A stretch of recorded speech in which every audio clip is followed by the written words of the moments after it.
বাড়িতে কতগুলো বেগুন গাছ লাগিয়েছি গাইস। এই দেখুন, এখানে মোট 3টে বেগুন গাছ আছে। একটা বেগুন গাছে সাদা বেগুন হয় এরকম।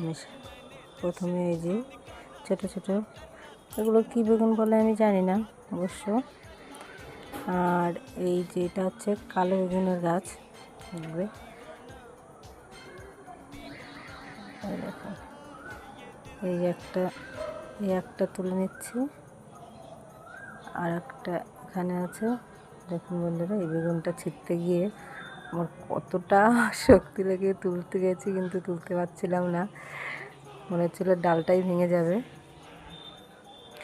আর একটা আছে এখানে, এই যে এটাও ছিঁড়ে নিলাম। এটা একটু ছোটোই ছিললাম, এটা একটু পোকা হয়েছে তাই।